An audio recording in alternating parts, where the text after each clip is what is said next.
Hello everybody, I'm Antonia and this is Noel and we are from Boxtail Soup Theatre Company, and as always really we are in our studio and we have been working on the new show since we got back from China, and we've had a few days of writing because we'd written some of a first draft and then we had left it for a little while to percolate, as it were. And then we came back to it and read it through, and we weren't dissatisfied with it, were we? No. It was we definitely feel like we have something. It's now about sort of tweaking and like finessing some of it. The idea is solid. So it's a tricky one, actually. It is. I mean, so to clarify, yes, I'm not sure how clear we've been about this. I know that we've mentioned it to some people at shows, but I can't remember what we've said on here. The next show that we're doing will be based on the writings of Edgar Allan Poe. And we were asked to do that again by the Clark Library in Los Angeles, who previously have asked us to do The Picture of Dorian Gray and Gulliver's Travels. They also have some work by Edgar Allan Poe, which we were looking at the last time we were there. So that is what we're going to be doing. yes. Just in case we hadn't been clear about that Which already. is very possible, Yes. given all the other things that have been going on.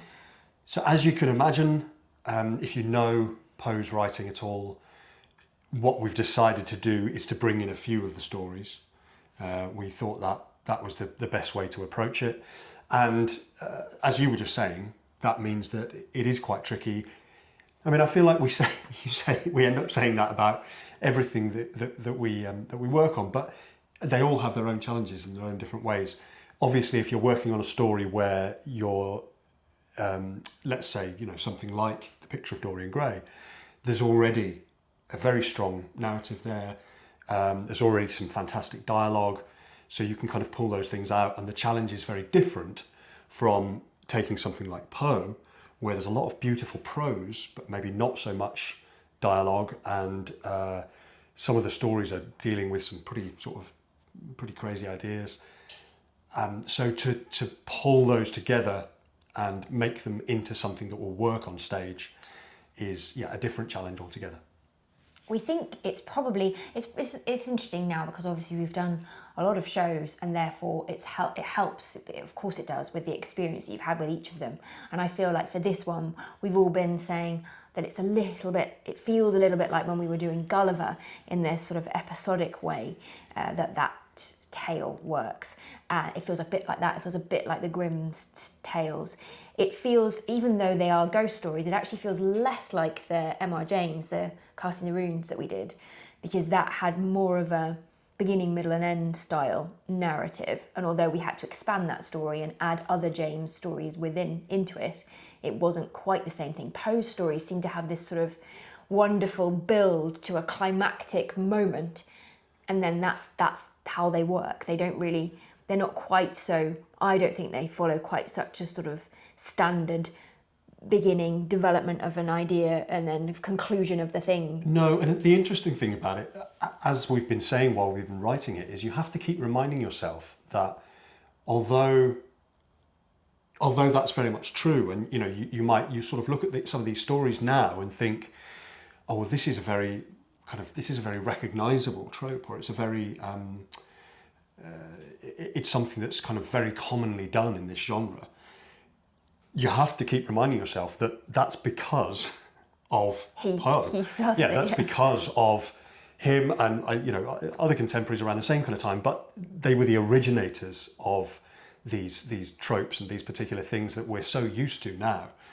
So you have to be very aware of that. You have to be aware that therefore these are new ideas at the time.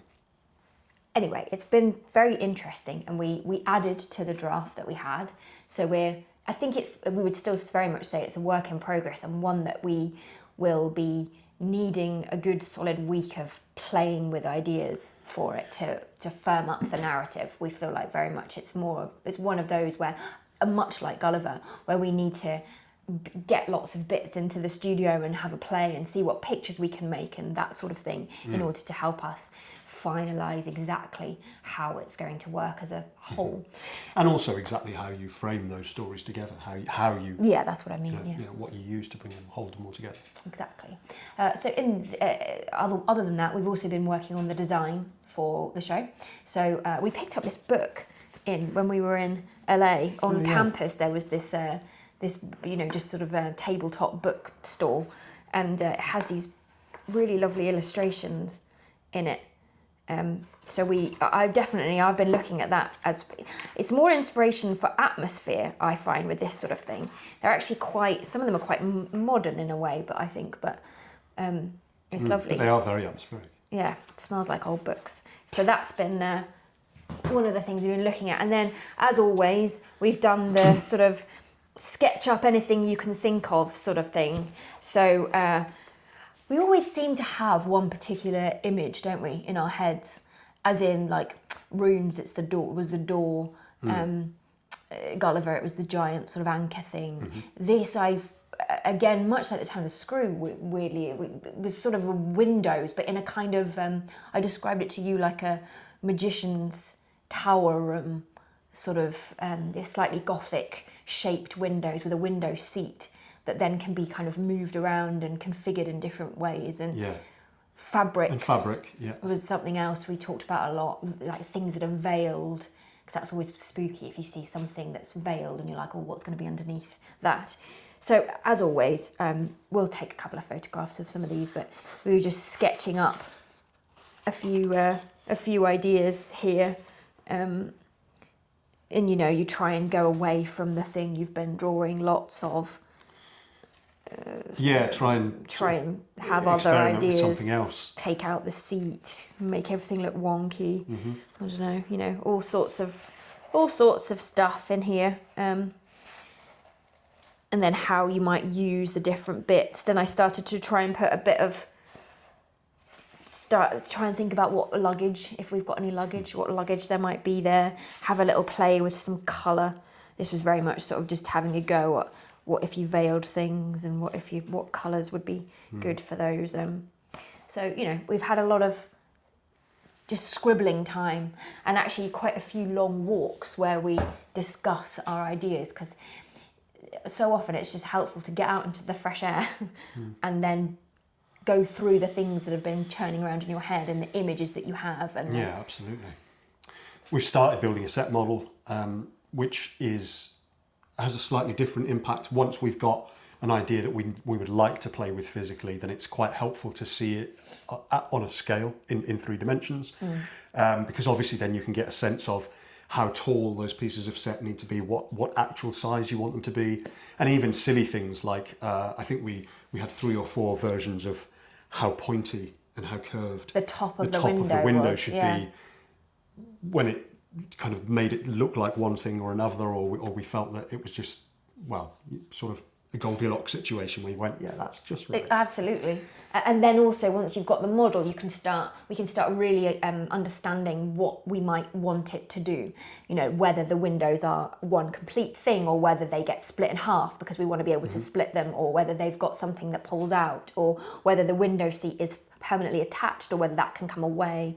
And all that kind of thing is really helpful once it's in pizza box model form. So we're at that stage really now where we're building the model, going to be refining that and refining we've gone through, on one of our long walks, we went through the kind of images we would like for each story.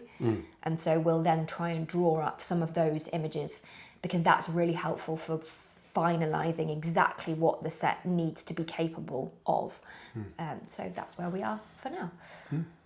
I think that you were just checking to see how long we've been rambling for, so I feel like we probably have rambled long enough. If you are enjoying the vlogs, please do give us a thumbs up, subscribe to the channel, and Noel's got something to say about that. One other thing that I thought I'd mention is that 1984 is touring in spring of next year, but almost all of those shows are now on sale. And some of them are selling very well already. So if you'd like to come and see that show, please do have a look at the calendar on the website and book your tickets, because, like I said, some of them are some of them are already very busy, very full, which is amazing, which is lovely. So yes, definitely do that. And we will see you next time.